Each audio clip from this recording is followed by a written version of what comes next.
Halo, salam jumpa kembali. Apa kabar semua? Semoga dalam keadaan sehat-sehat selalu, bukan?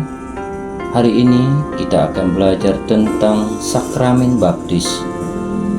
Namun sebelum lanjut, mari terlebih dahulu kita awali dengan doa.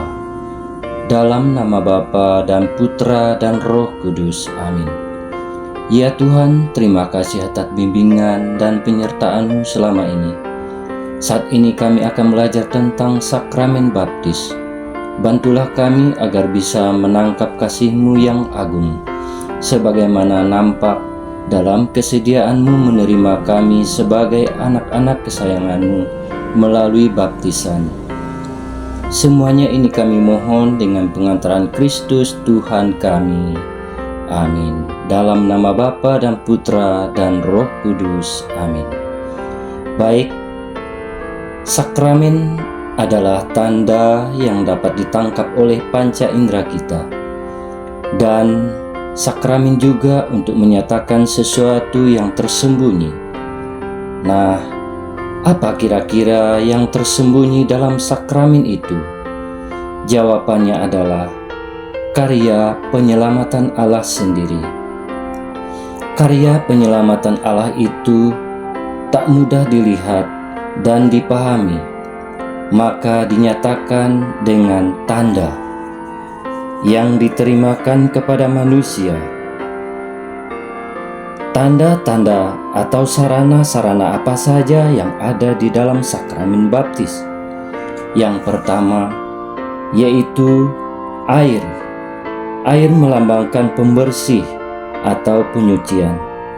Kata-kata yang diucapkan oleh imam, "Aku membaptis kamu dalam nama Bapa, Putra dan Roh Kudus."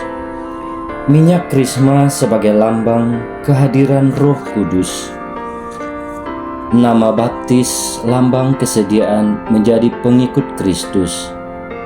Kain putih sebagai lambang kesucian hati yang bersih dari dosa.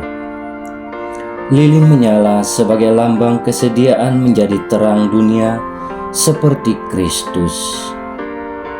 Dalam pembaptisan Gereja Katolik, selain baptisan anak-anak, ada pula baptisan dewasa.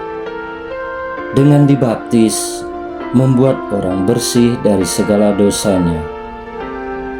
Untuk mengawali karyanya, Tuhan Yesus di dunia ini juga dibaptis oleh Yohanes Pembaptis.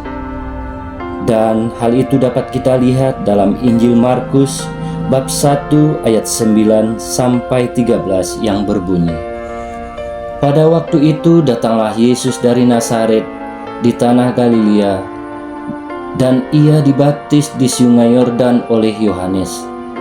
Pada saat ia keluar dari air, ia melihat langit terkoyak, dan roh seperti burung merpati turun ke atasnya. Lalu terdengarlah suara dari surga,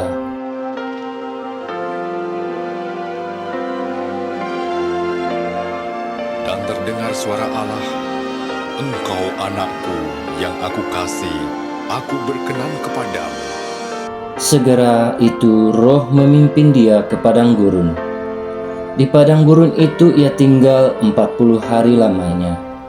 Dicobai oleh iblis, ia berada di sana di antara binatang-binatang liar, dan malaikat-malaikat melayani dia." Nah, ketika dibaptis, Tuhan Allah menghapus semua dosa kita dan mengangkat kita menjadi anak-anak-Nya. Maka kita memanggil Allah dengan sebutan Bapa. Nah, sebagai anak-anak Allah, kita diberi tugas untuk membangun dunia ini menjadi lebih baik. Maka kita harus selalu hidup sesuai perintah Yesus, penuh kasih sesama, selalu jujur dan percaya kepada Allah, agar orang-orang lain pun percaya.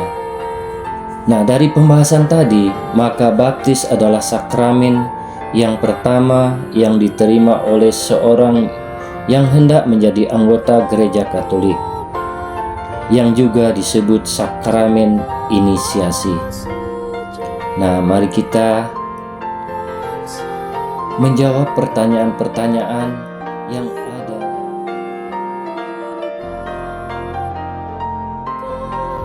Nah, itulah pembahasan kali ini. Semoga bermanfaat. Mari kita akhiri dengan doa penutup. Dalam nama Bapa dan Putra dan Roh Kudus. Amin. Ya Tuhan Allah kami bersyukur karena telah Engkau angkat menjadi putra-putrimu melalui baptisan. Kuatkanlah kami agar mampu menjaga kesucian hidup kami melalui pemberkatan dan perbuatan. Berkatilah semua orang yang telah berjasa membimbing kami dan memperkenalkan kami kepadamu. Demi Kristus Tuhan kami. Amin. Dalam nama Bapa dan Putra dan Roh Kudus. Amin.